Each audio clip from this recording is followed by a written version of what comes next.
Morning. আজকে 30শে জুলাই 2025।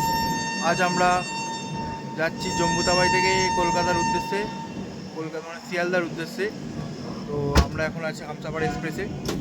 তো আজকে আপনাদের এই 1.5 দিনের ট্রেন জার্নির বিস্তারিত গল্প আপনাদের কাছে তুলে ধরবো। যাই হোক, আমাদের ট্রেন ছেড়ে দিয়েছে। জম্বুতাবাই থেকে শিয়ালদার পথে রওনা দিচ্ছি, আর আমরা জম্বুতাবাই থেকে শিয়ালদার পথে রওনা দিলাম। এখন পৌঁছে গেছে পাঠানকোট জংশন। পাঠানকোট জংশনে চলুন দেখি, বাইরের দিকটা একটু দেখি, যাই গিয়ে দেখি আমাদের যে এটা আছে বড় আর্মি বেস ক্যাম্পটা আছে, ওটা দেখি, দেখা যায় কি। এটা হচ্ছে শিয়ালদা জম্বুতাবাই। আগের দিন আমরা যেটা গিয়েছিলাম কলকাতা থেকে, যেটা ছাড়ে জম্বুতাবাই, যেটা আমাদের জম্মু অ্যান্ড কাশ্মীরে যাচ্ছে।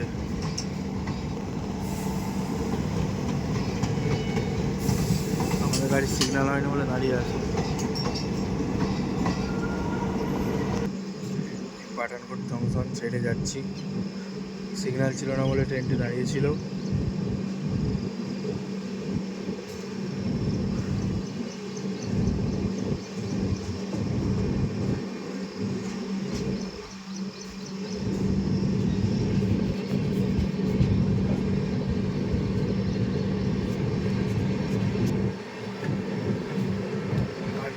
সামনে থেকেই পড়বে।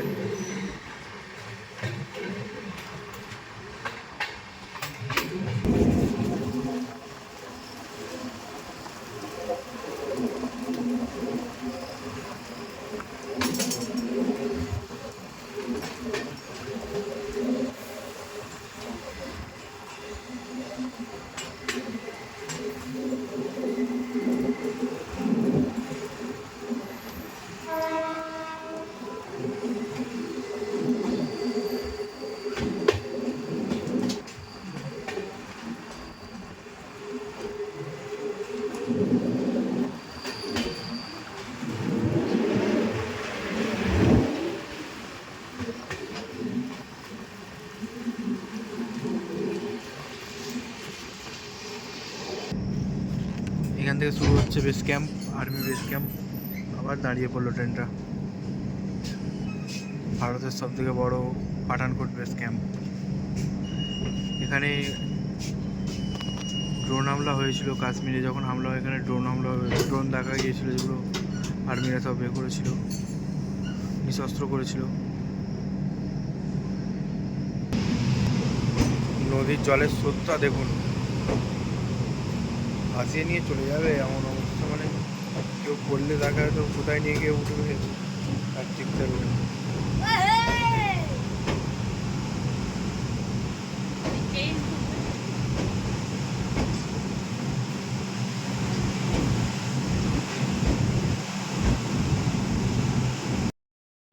ট্রেন 20 মিনিট লেট আছে, যার জন্য ট্রেনটি ছুটছে প্রায় 115 থেকে 118 কিলোমিটার পার আওয়ার। যেটা এসিতে থাকলে বুঝতে পারছি না, কিন্তু বাইরে গেটের কাছে আসছি যখন, তখন বুঝতে পারছি এরকমভাবে গাড়িটা ছুটছে। জম্বুতাবাই থেকে প্রায় 264 কিলোমিটার পথ অতিক্রম করে এখন আমাদের ট্রেন ঢুকছে, হামসাফার এক্সপ্রেস ঢুকছে এখন লুধিয়ানা জংশনে। চলুন লুধিয়ানা জংশনে একটু নামা যাক, নেমে দেখি। অনেকক্ষণ বসে আছি, একটু নেমে হাঁটাচলা করে নিই। স্টেশনে নেমে নামলাম, মানে ভালোই লাগলো। লুধিয়ানা জংশন এই থেকে চলে যাচ্ছে আমাদের, এটা কি বলে, পাঞ্জাব এক্সপ্রেস, যেটা যাচ্ছে নিউ দিল্লি থেকে অমৃতসর। আমি অ্যাকচুয়ালি নেমেছিলাম একটু সোনপাপড়ি খাবো বলে, হলদিরামের বা অন্য কিছু প্রোডাক্টের সোনপাপড়ি খেতে ইচ্ছে যাচ্ছিলো ওই জন্যে, কিন্তু এখানে কোনো সেরকম পাচ্ছি না। পরের স্টেশনে দেখা যাক কী হয়। দাঁড়িয়ে আছে এমজিআর চেন্নাই সেন্ট্রাল, যেটা চেন্নাই থেকে আপনার মুম্বাই হয়ে অমৃতসর ঢোকে এই গাড়িটা। এটা মনে হচ্ছে এখন ছাড়বে, অমৃতসর থেকে যাবে মুম্বাই থেকে যাবে মনে হচ্ছে চেন্নাই। তো গাড়িটা এখন মাল ওখানে সব রেডি হচ্ছে দেখছি। ট্রেনটি প্রায় 25 থেকে 30 মিনিট লেট আছে, তাও এখনও পর্যন্ত দাঁড় করিয়ে রেখে দিয়েছে লুধিয়ানা জংশনে। লুধিয়ানা জংশন নামটা আবার ভালো ভালোই লাগে। আমার পাঞ্জাব কোনোদিন আমি ঘুরিনি, তো পাঞ্জাব শহরটা আবার ঘোরার ইচ্ছা আছে, দেখবো পরে কবে টাইম হয় ঘোরার জন্যে। যাই হোক, আর সর্দারজিরা তো খুব ভালো। আমি কলকাতাতেও দু তিনজনের সাথে কথা বলি, আছে এরকম লোক, মন খুব ভালো হয় সর্দারজিদের। একবার অমৃতসর টেম্পেলে আসার খুব ইচ্ছা আছে, দেখি কবে আসা যায়। ওই আসলে অবশ্যই তো ভিডিও দেবো। পাঞ্জাব শহরটাতে অ্যাকচুয়ালি আলুটা বেশি পরিমাণে, আমাদের ওদিকে কলকাতার দিকে তো বেশি পরিমাণে পাঞ্জাব আলুই যায় আলু চাষের জন্য, যে বীজ হয় পাঞ্জাব আলু। তো এখানে গমও খুব ভালো উৎপাদন হয় বেশি, দেখতে আসার ইচ্ছা আছে খুব। প্রায় 377 কিলোমিটার অতিক্রম করে আমাদের ট্রেন এখন চলে গেছে আম্বালা জংশন, আম্বালা ক্যান্টনমেন্ট জংশনে। ট্রেনটা ছেড়েও দিল, হচ্ছে এখানে হল্ট নেই, 1 মিনিট মতো দাঁড়িয়ে ছেড়ে দিল গাড়ি। যাই হোক, হচ্ছে আম্বালা জংশন। এসিতে থেকে মানে এসিটা এত বাড়িয়ে দিয়েছে যে ঠান্ডা লাগছে, ঠান্ডা হয়ে যাচ্ছে। এটা বাইরে একটুখানি এলাম রোদ্দুরে, আবার মানে পুরো গরম হয়ে যাচ্ছে। যাই হোক, দুপুরবেলা অর্ডার দিয়ে দিলাম 180 টাকা করে চিকেন থালি, টেনে দিয়ে দিলাম, দেখি কেমন খেয়ে টেস্ট।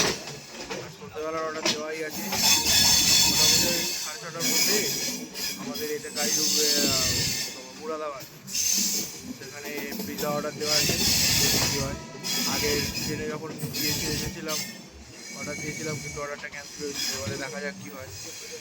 পিৎজা খাওয়াই অনেকদিন হয়নি অ্যাকচুয়ালি, 10-15 দিন আমাদের মানে পুরো নিরামিষ চলেছে। আজ থেকে শুরু করেছি, দেখি কী করা যায়।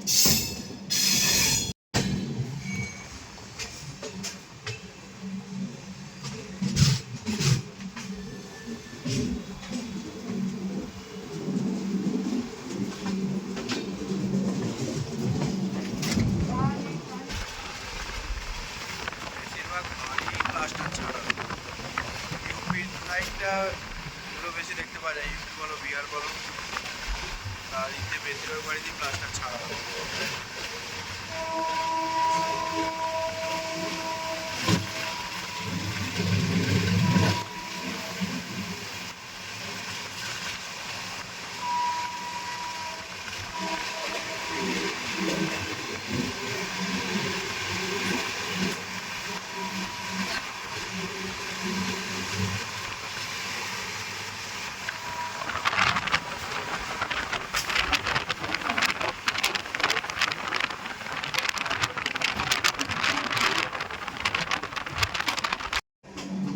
ট্রেনেতে এসি কোচের মধ্যে থাকার সত্ত্বেও গেটের সামনে দাঁড়িয়ে যে মজাটা পাওয়া যায়, সেটা অন্য কোনো ট্রাভেলে পাওয়া যাবে না।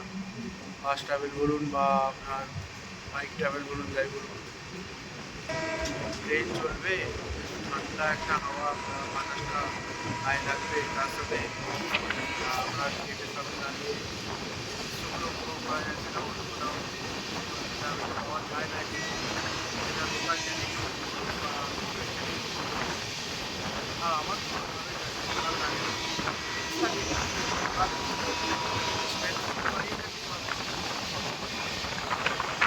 সেফটি নিজের কাছে বজায় রেখে দাঁড়ালেই হবে, আর কিছু ব্যাপার নেই, ফলো করে চললেই হবে। 138-40 কিলোমিটার/আওয়ারে টানছে ট্রেনটা, 42 মিনিট মতো লেট আছে আসতে পারে, যার জন্য কভার করার জন্য ভালোই টানছে। এটা হচ্ছে আমাদের সুগার কিং কান্ট্রি, সেটা হচ্ছে ইউপি, আখ চাষে বিখ্যাত।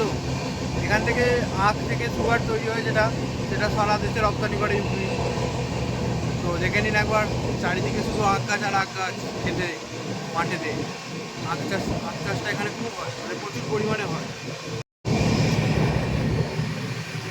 চারিদিকেই শুধু আখ গাছ, কিছু কিছু জায়গায় ছোটোখাটো জমিতে যেগুলো ধান চাষ দেখা যাচ্ছে, বাকি সবটাই আখ।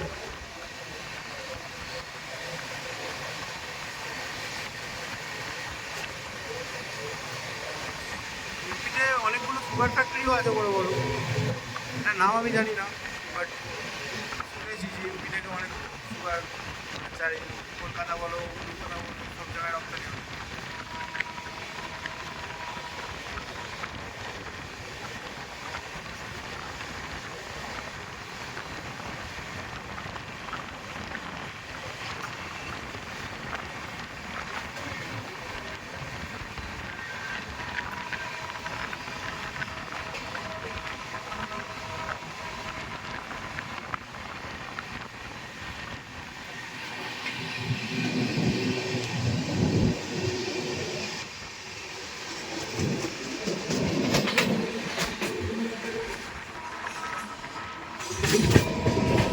গাড়ি ঢুকছে এখন আমাদের ইউপির ফাজলপুর স্টেশনে। এখানে হল্ট নেই।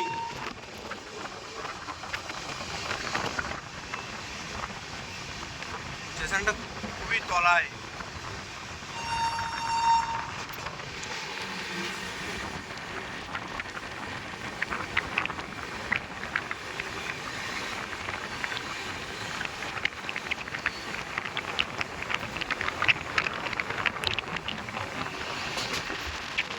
একটা ট্রেন আসছে, কিন্তু কি ট্রেন আসছে দেখতে পেলে জানাবো।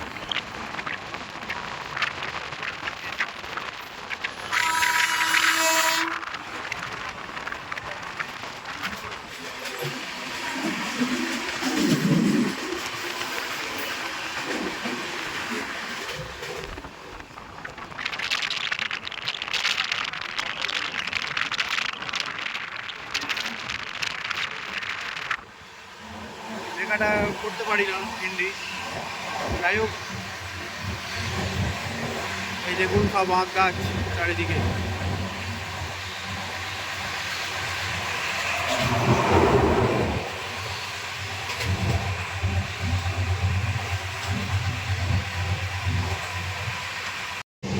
দুপুরবেলা খাওয়া দাওয়া করলাম ট্রেনেতে, আইআরসিটিসি থেকে অর্ডার করেছিলাম, মানে এদের যে ক্যান্টিন থেকে অর্ডার করেছিলাম।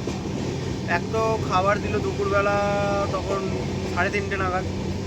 চিকেন থালি অর্ডার করেছিলাম, ওরা বললো যে চিকেন এখন অ্যাভেলেবেল আমাদের কাছে নেই, পরের স্টেশনে উঠবে তবে খাবার পাবেন। আমি বললাম তাহলে ভেজ দিন, বলছে ভেজ থালি সব শেষ হয়ে গেছে, এখন আর হবে না। ঠিক আছে তাহলে চিকেন থালি দিন। যাই হোক, খাবারটা একদম মানে কোয়ালিটি সেরকম নয়। ট্রেনেতে একটা খাবার খাই পয়সা দিয়ে 180 টাকা পে করেছি চিকেনের থালির জন্যে, তো ট্রেনেতে একটা খাবারটা যে দেবে ভালো পরিমাণে সেটা নয়। ভাতটাও কম ছিল, এক্সট্রা ভাত একটা দিয়েছিল, ভালো লাগেনি খেতে। মানে খাবারটা লো কোয়ালিটি হলে কী করে খাবো বলুন। যাই হোক, রেলকে বলবো একটু খাবারটা একটু বেটার করার জন্যে। আর আমি তো আর খাচ্ছি নি, আপনার সন্ধ্যাবেলা অর্ডার করেছি ফুড অন ট্যাগ থেকে, যেটা আমাকে দেবে মুরাদাবাদে দেবে। আপনার পিৎজা, আপনার অনিয়ন পিৎজা 3খানা অর্ডার করেছি। আমাদের 6 জন আছি, দেখি কেমন লাগে খেয়ে। হ্যাঁ,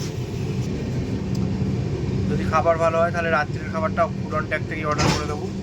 অ্যাকচুয়ালি ফুড অন ট্যাগটা হচ্ছে আপনার রেল বেসিস অ্যাপ, মানে আপনার খাবার অর্ডার করলে আপনার যে স্টেশনে নেবেন সেই স্টেশনে ওরা দিয়ে যাবে। এটা আপনার পে অন ডেলিভারিও হবে, মানে এসে পয়সা দিতে পারবেন, ক্যাশলেস নয়। ক্যাশলেস হলে প্রবলেম হচ্ছে, ট্রেন যদি ছেড়ে চলে যায় আপনার ক্যাশটা পাবেন কি না পাবেন যদি খাবার না পৌঁছোয়। তার জন্যে পে অন ডেলিভারি করবেন সবসময়। খাবার আসবে, টাকা দেবেন, কথা বলতে।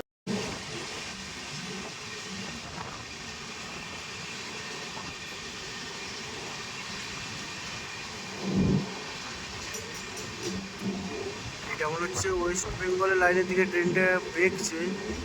এইটা মনে হচ্ছে এই রাস্তার মধ্যে দিল্লি যাচ্ছে। এটা মনে হচ্ছে দিল্লির লাইন যাচ্ছে, আর এইটা আমাদের পশ্চিমবঙ্গের লাইন যাচ্ছে মনে হচ্ছে।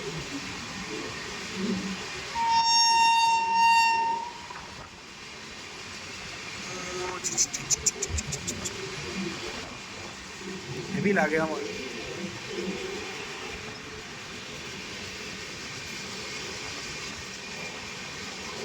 সত্যি বলছি, ট্রেনে জার্নিটা আমি খুব এনজয় করি।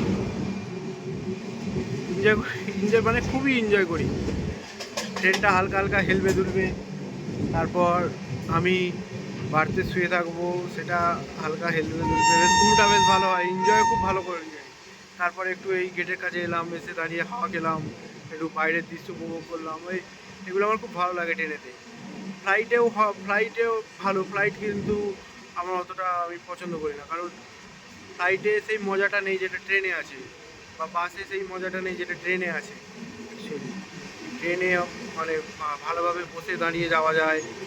তারপরে আপনার ফ্লাইট হয়তো সময় বাঁচায়, হয়তো একদিনের রাস্তা 3 ঘন্টায় কভার করে দেবে এরকম কিছু, বাট আমার ঠিক ভালো লাগে না। এমনি প্লেন 2-3 বার চলেছি, কিন্তু আমি ঠিক প্রেফার করি না। আমার ট্রেনটাই ভালো লাগে। ট্রেনেতে যাবো, মজা নিয়ে থাকবো, খাবো, এটা একবার ঝালমুড়ি আসবে, ঘুগনি আসবে, খাবো, এইসব মজা ভালো লাগে আমার। যাই হোক, ট্রেন জার্নি হয়তো সবাইরই ভালো লাগে। ইন্ডিয়ায় তো সব জায়গাতেই মোটামুটি ট্রেন চলে। আমি তো যেখানে যাবো ট্রেনেই যাবো। অনেক জায়গায় এর আগে ঘুরেছি, সব ট্রেনেতেই বেশিরভাগ হয়তো যাওয়ার সময় ট্রেন করেছি আর আসার সময় ট্রেন করেছি, দুটো মজাই উপভোগ করে নিয়েছি। আর ট্রেনটা আমার সব থেকে বেশি ভালো লাগে। এখন আমরা মুরাদাবাদ জংশন চলে এসেছি, এখন বাজে 7টা। যাই হোক, এখানেই আমাদের পিৎজা ডেলিভারি হবে, দেখি কি হয়। আগের বারে দিয়েছিলাম, টাইমে ডেলিভারি করতে পারেনি বলে ট্রেন ছেড়ে দিয়েছিল। এবারে কি হয় দেখি। বাড়িতে মিস করছে আমাদের অর্ডার, পিৎজার অর্ডার, দেখি আনবক্স করা যাক। খোলো দেখি। ট্যাগ করেছি, ঠিক আছে। এই যে ছবিগুলো নৌকাতে দেখেছে, এটা তো এইখানে গেছে, নৌকা চেপেছে।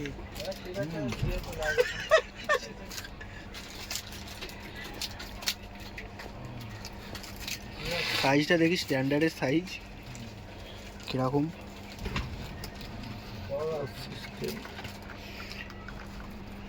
দারুণ, ভাজা আলু দিয়ে করা। Wow, so nice. Oh so nice. দেখি, টেস্ট করে দেখি। খারাপ না, ভালোই। খারাপ না, গরমও আছে। শুকনো লঙ্কা খাবে নাকি? প্রায় 8টা 18। তো আমরা এখন রামপুর জংশনে দাঁড়িয়ে আছি। প্রত্যেক জায়গাতে লেট করিয়ে করিয়ে ট্রেনটি প্রায় 1 ঘন্টা 38 মিনিট লেট করিয়ে দিল। দেখা যাক রাত্রিরে গাড়ি টানে কিনা, দেখি কি হয়। মর্নিং, আজকে 31 তারিখ। এখন গাড়ি ঢুকে গেছে গয়া। কালকে রাত্রিরে আমি ঠিক মানে ঘুমিয়ে পড়েছিলাম বলে কালকে রাত্রির কিছু আপডেটই নেওয়া হয়নি। অ্যাকচুয়ালি সন্ধ্যেবেলা খেয়ে দিয়ে শুয়ে পড়েছিলাম, শরীরটা একটু খারাপ ছিল।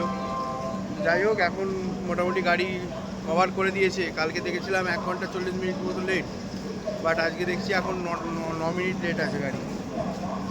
খুবই ভালো লাগছে। হামসাফার এক্সপ্রেসে রাত্রিরে পুরো গাড়ি টেনে নিয়েছে, একদম টেনে দিয়েছে, গয়া জংশন ঢুকিয়ে দিয়েছে। হয়তো টাইমেই আমরা শিয়ালদা ঢুকে যাব। যাই হোক, দেখি আগে কি হয়, লেট হয় নাকি টাইমে যায় গাড়ি। গয়া জংশনটা আবার দেখে নিন। গয়া জংশন ছোটোখাটো জংশন, 4টে স্টেশন আছে, 4টে না 5টা আছে। এই হচ্ছে আমাদের স্টেশন, ট্রেন সাপ্তাহিক হামসাফার এক্সপ্রেস। এই হচ্ছে স্টেশন, ঠিক আছে, 2 নম্বর প্ল্যাটফর্মে। ওই দিকটা দেখলাম গয়া জংশনে নতুন 2-3টে প্ল্যাটফর্ম হচ্ছে, মানে ট্রেন স্টেশনটা বড় করছে। এই দেখুন,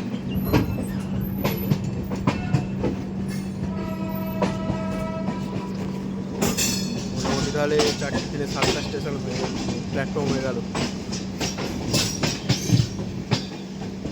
ঘুমটা ভালোই হয়েছে, তুলতে তুলতে ঘুম ভালোই লাগলো। পাশের সিটটা ফাঁকা পুরো।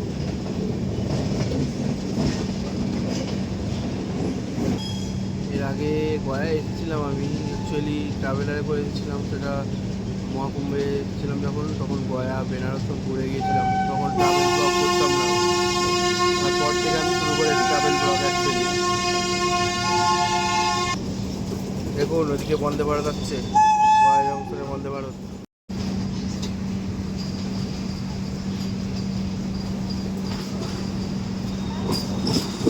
বন্দে ভারত।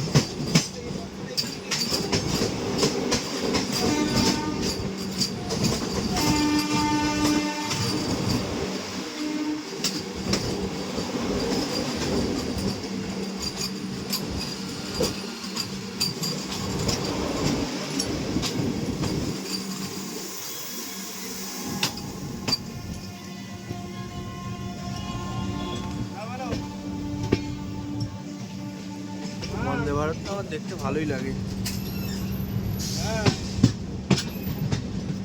বন্দে ভারতে চেপে পুরী গেছি, একবার পুরী গেছি বন্দে ভারতে চেপে, ফার্স্ট ওটাই চাপা হয়েছে, আর চাপা হয়নি বন্দে ভারত।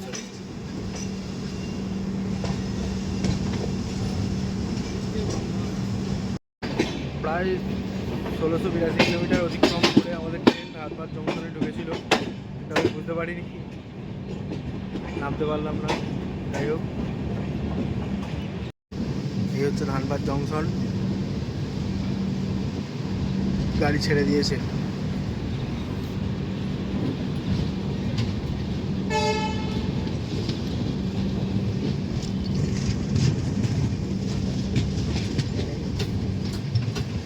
ঝাড়খণ্ড।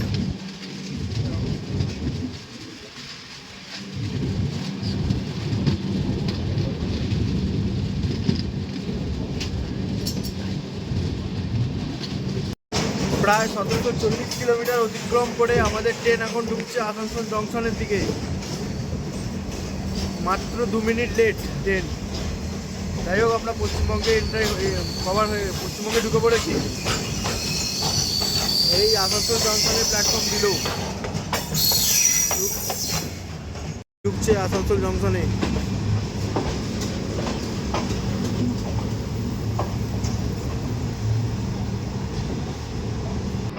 এটা টাটা বক্সার এক্সপ্রেস। টাটা থেকে বক্সারে যাবে এই গাড়িটা।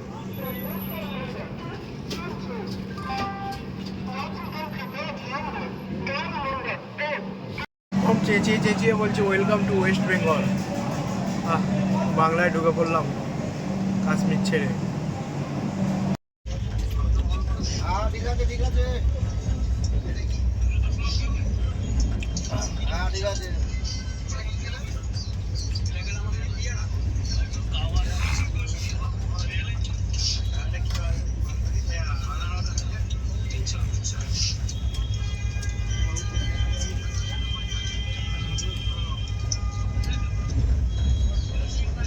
এটা আস্তে আস্তে আসছিল আসানসোল থেকে। আমরা ভেবেছিলাম যে বর্ধমানে যদি হল্ট দেয়, অ্যাকচুয়ালি হল্ট নেই বর্ধমানে, একদম ডাইরেক্ট শিয়ালদা আসানসোলের পর থেকে। ভেবেছিলাম যদি হল্ট দেয় তাহলে নেমে পড়বো, বর্ধমানেই জোরে বেরিয়ে গেল গাড়িটা। দেখি কোনো জায়গায় যদি হল্ট দেয় তাহলে নেবে আমরা লোকাল ধরে নেবো, কারণ আমরা আমাদের বাড়িতে বাড়ি পাড়ায়, আমাদের খুব সুবিধা হতো যদি বর্ধমান থেকে লোকাল হয়ে যেত। নাহলে আবার শিয়ালদা থেকে আবার লোকাল ধরে আসতে হবে ডানকুনি থেকে আবার বাড়ি পাড়া। দেখা যাক, যদি কোনো মাঝখানে দাঁড়ায় কোথাও খুব ভালো হয়। এমনিতেই 10 মিনিট লেট আছে গাড়িটা। যাই হোক, ট্রেন জার্নি মোটামুটি কমপ্লিট। এর পথে নেবে খালি একবার করে নেবো ভিডিও। আর আমাদেরও বাড়ি ফেরার সময় এসে গেছে। বাড়িতে যে পড়ছি অ্যাকচুয়ালি খুবই খারাপ লাগছে, আবার ভালোও লাগছে। ভালোটা বেশি লাগছে, খারাপটা একটু কম লাগছে। কারণ 10 দিন ছিলাম, ঘুরছিলাম, খাচ্ছিলাম, লাগছিলাম, ফেরার হবে, এবার কাজে বেরোতে হবে, করতে হবে, কত ব্যাপার একটা নেই। যাই হোক, দেখি কোথায় দাঁড়ায় গাড়িটা। বাড়ি থেকে বলছিল আমরা যেদিন বেরিয়েছি সেদিন থেকে, তার পর দিন থেকেই নাকি পুরো বৃষ্টি আরম্ভ হয়েছে। বুঝতে পারছি এবার, সব তো দেখছি ডুবে গেছে বৃষ্টিতে। বৃষ্টি তো অনবরত হয়ে যাচ্ছে শুনছি। এসে দেখলাম এটাই, বৃষ্টি চলছে, বৃষ্টি হচ্ছে, বৃষ্টি।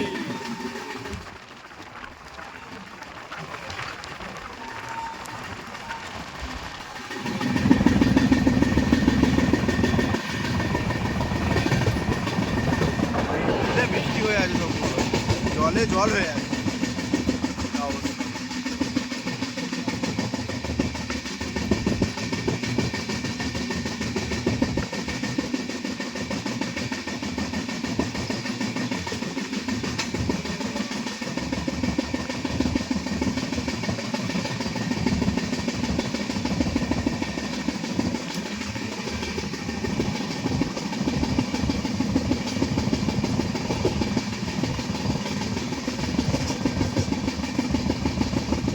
অবশেষে আমাদের ট্রেন জনায় দাঁড়ালো। ওখান থেকে আবার আমরা লোকাল ধরে বাড়িপাড়া এলাম। যাই হোক, জনায় দাঁড়িয়েছে তো, নাহলে আবার চাপ হয়ে যেত একটু। তো আমাদের ভিডিও এখানেই আমি শেষ করলাম, আমাদের হামসাফার এক্সপ্রেসের ভিডিও। আর আমি এখন বাড়িপাড়া থেকে, আমি লালটু, আপনারা দেখছেন ট্রাভেল উইথ লালটু। যদি আমার ভিডিও ভালো লেগে থাকে তাহলে লাইক, কমেন্ট, শেয়ার, সাবস্ক্রাইব সব করে দেবেন। আর খুব শীঘ্রই আমি নতুন ভিডিও নিয়ে আসছি। আপাতত টাটা, বাই বাই।